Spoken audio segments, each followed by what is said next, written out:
자, 김건희 여사가 내일 구속 갈림길에 섭니다. 그러니까 김 여사에 대한 구속영장 심사가 내일 아침에 서울중앙지법에서 열리기 때문인데요. 자, 그러면 이제 김 여사가 어디서 대기할지 이 장소도 관심이 쏠렸는데요. 당초 윤석열 전 대통령이 수감된 서울 구치소에서 대기하지 않을까 이렇게 예상을 했는데 특검이 대기 장소를 바꿔달라고 요청했다면서요. 그렇습니다. 통상적으로 중앙지방법원에서 영장실질심사를 진행하게 되면 서울구치소에서 대기를 하다가 네. 만약에 영장이 발부가 되면 구치소로 그대로 옷을 갈아입고 수감이 되는 것이고 발부가 되지 않으면 자택으로 복귀하는 이렇게 되어 있거든요. 이게 뭐 근거 규정이 따로 있는 것은 아니지만 통상적으로 그렇게 되는데 지금 알려지기로는 정확한 이유까지는 알려지지 않았지만 구치소 측의 요청이 있었다는 얘기도 있어요. 그래요? 그래서 지금 구로구에 있는 남부구치소로 구금장소, 그러니까 대기장소를 변경해달라 이런 신청서를 제출했다고 합니다. 아마 짐작건데 서울구치소에 윤석열 전 대통령이 있기 때문이 아닐까 하는 생각이 드는데 설령 같은 구치소에 뭐 수감이 되거나 기다린다라고 하더라도 네. 이게 수용동도 다르고 특히 부부관계라는 특수한 관계성이 있기 때문에 아마 교도소 측에서 구치소 측에서 굉장히 동선을 철저하게 분리를 할 거예요. 그래서 마주칠 일은 거의 없을 거라는 생각이 들지만 그렇군요. 문제는 지금 영장실질심사가 진행되는 동안 지지자들의 어떤 시위도 예상이 되어 있고 여러 가지 어떤 집회들도 이 예정이 되어 있는 상황인데 그런 상황 속에서 같은 장소에서 부부가 기다린다는 것의 어떤 상징성 때문에 굉장히 이 지지자들이 동요할 우려가 있다는 생각이 네. 듭니다. 아마 이런 이유 때문에 구금 장소가 변경이 된 게 아닌가 싶습니다. 네, 내일 상황을 더 지켜봐야겠지만 자, 김 여사 특검이 수사력을 집중하고 있어요. 이남희 기자. 그런데 자, 이번에 목걸이 수사와 관련해서 중견건설사를 압수수색 중이라고요? 이유가 있습니다. 특검이요. 김건희 여사가 나토 예. 순방 2022년에 6월에 착용했던 그 목걸이를 누가 구매해 갔는지를 네. 역추적을 했거든요. 그랬더니 그러니까 대선 직후 2022년 3월쯤에 보니까 이 서희건설의 회장의 그 측근이 바로 이 목걸이를 오. 구매를 한 사실을 발견을 한 겁니다. 예. 당시에 이 목걸이가 정품이라면은 6천만 원 상당이고 구매자도 소수였거든요. 그러니까 역추적해봤더니 이 바로 서희건설 고위 인사가 네. 구매해 간 것으로 발견이 돼요. 아. 혹시 이 인사가 산 목걸이와 그다음에 김건희 여사가 착용했던 순방 네. 때 착용했던 목걸이가 혹시 동일한 것은 아닌지를 의심하고 살펴보고 있는 겁니다. 그러니까 목걸이 구매 시기를 의심하고 있는 건데 그러면 특검 입장에서는 이 해당 건설사랑 김 여사 측이 서로 그럼 무슨 연관성이 있다고 의심하는 거예요? 이 목걸이가 인사청탁의 대가로 수수된 것이 아닌가 이런 의심을 하고 있는 겁니다. 지금 이 목걸이를 착용한 시점이 화면 보시는 것처럼 2022년 6월이고요. 예. 서희건설의 고위 인사가 이 회장의 최측근이라고 알려져 있는데 이 인물이 2022년 3월에 이 목걸이를 구매를 합니다.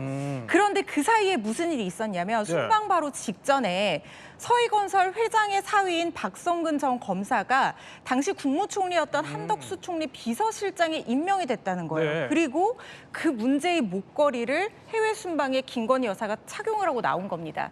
그렇다고 하면 이 인사청탁, 사위를 비서실장에 임명해달라는 인사청탁의 대가로 이 목걸이가 건네졌고 예. 실제로 그 청탁이 이루어졌고 그 청탁의 대가로 받은 목걸이를 순방 때 김건희 여사가 차고 나온 것이 아닌가 이렇게 의심을 하고 지금 압수수색이 들어갔거든요. 지금 사위, 회장 그리고 구매자 모두 다 소환해서 조사해서 정확한 사실관계를 밝힐 것으로 생각이 됩니다. 순방을 간 거는 6월 말이라는 시점 짚어드리겠습니다. 자, 그런데 이러는 사이에 오늘 윤 전 대통령에 대한 재판도 있었어요. 근데 오늘도 불응을 했어요. 그렇게 되면 이제 4번 연속 불출석을 하는 건데 재판장이 뭐라고 안 했나요? 재판장이 뭐라고 그랬죠. 사실은 이제 재판장은 뭐라고 얘기했냐면 궐석 재판, 즉 불출석 상태에서 재판을 진행하겠다고 명시를 했고요. 예. 불출석 때문에 당하는 불이익은 철저히 피고인이다 감수해야 된다 이렇게 얘기를 했는데 실제 말씀하신 것처럼 4번 연속 불출석을 하면서 네. 특검에서는 구인영장을 다시 발부해달라고 요청을 했어요. 그렇군요. 그거는 받아들이지 않은 상태고요. 지금 현재 윤 전 대통령 변호인 측에서는 지난번 김건희 특검에서 인치를 하려고 시도를 했지 않습니까? 예. 그때 여러 가지 이제 소란이 있었는데 그것 때문에 건강이 안 좋다라고 얘기를 하면서 다시 인치를 하려고 시도를 기소를 하게 되면 그 상태에서 상당히 큰 어려움이 있을 거라고 지금 얘기하고 있는 것이고요. 구치소 측에서도 재판부에 의견서를 보냈다고 하는데 그 의견서 내용도 인권 문제나 또는 물리적 행사의 사고가 날 우려가 있고 예. 사회적 파장 등을 비춰볼 때 곤란하다는 회신을 보낸 걸로 알려지고 있고요. 그래서 피고인의 이런 주장들을 좀 받아들여 재판부가 아마도 불출석 상태에서 재판을 진행하기로 결정한 것으로 보여집니다. 네, 결국 피고인 없이 오늘 재판이 진행이 됐는데요. 서울 구치소 상황도 급박하게 돌아가고 있습니다. 바로 지난주에 있었던 이 대치 때문입니다. 젊은 사람들이 10여 명이 달라붙어서 앉아있는 대통령을 양쪽에서 팔을 끼고 다리를 붙잡고 그대로 들어서 차량으로 탑승시키려고 했습니다. 그 과정에서 완강하게 거부를 하시니까 의자를 들고 그 의자에 앉아있는 대통령님을 같이 들어가지고 같이 또 옮기려고 했습니다.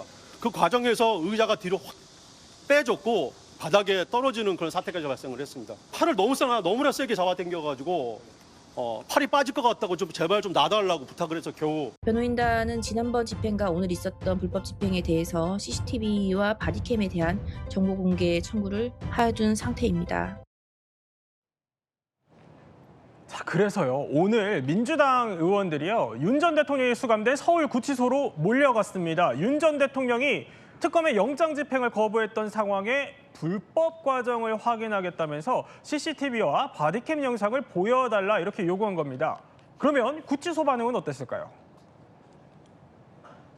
복장이 어떻고 언제 그 복장을 속옷으로 갈아입었고 나중에 언제 했고 이런 과정들을 좀 자세히 설명 좀 해주세요. 저희들이 이런 구체적인 사안에 대해서 이 언론이 다 공개된 장소에서 답변 드리기가 참 곤란합니다. 저희들도 공무를 수행하면서 따라야 될 문제이 있습니다. 공공기관 정보보호에 관한 법률이라든지 개인정보보호법 여기에 따라 가지고 우리한테 그 당시 CCTV하고 바디캠 조금 있다. 거기에 그때는 우리 카메라들 안 갖고 들어갈 테니까 육안으로 좀 보여주세요. 자, 허지은 변호사. 조금 전에 들었지만 그 윤 전 대통령 측 변호인도 이 CCTV 다 공개하라면서 정보 공개 청구까지 신청을 했잖아요. 여당 의원들도 저렇게 요구하고 나서고 있는 건데 이러면 공개는 되는 겁니까? 지금 방금 보신 화면에서 뭐 여당 의원들에게 이 CCTV 화면을 직접 공개하는 것은 구치소장 측 의견이 맞습니다. 그러니까 개인정보 보호라든가 네. 여러 가지 뭐 관련 법률에 따라서 이 관련자들의 개인정보, 특히 제3자 교도관들의 얼굴이나 이런 것들이 특정될 여지가 있기 때문에 이런 절차를 통해서 바로 언론이나 뭐 이 공식적인 자리에서 공개를 하기는 어려운 것이 맞지만 지금 당사자인 윤석열 전 대통령 측에서 정보 공개를 청구를 했잖아요. 네. 이런 경우에는 이런 개인 정보는 최대한 모자이크 처리하거나 가림 처리를 하고 그 당사자에게는 공개를 해주는 것이 원칙입니다. 그렇기 때문에 정보 공개 청구의 답변으로서 윤 전 대통령 측에게는 이 CCTV나 보디캠이 공개될 가능성이 상당히 높다는 생각이 들고요. 예. 이걸 윤 전 대통령 측에서 언론에 공개할지 말지는 결국에는 선택으로 남겨져 있는 상황으로 보입니다. 자, 내일 열리는 김 여사 영장 심사까지 관련한 속보는 계속 전해드리기로 하고요.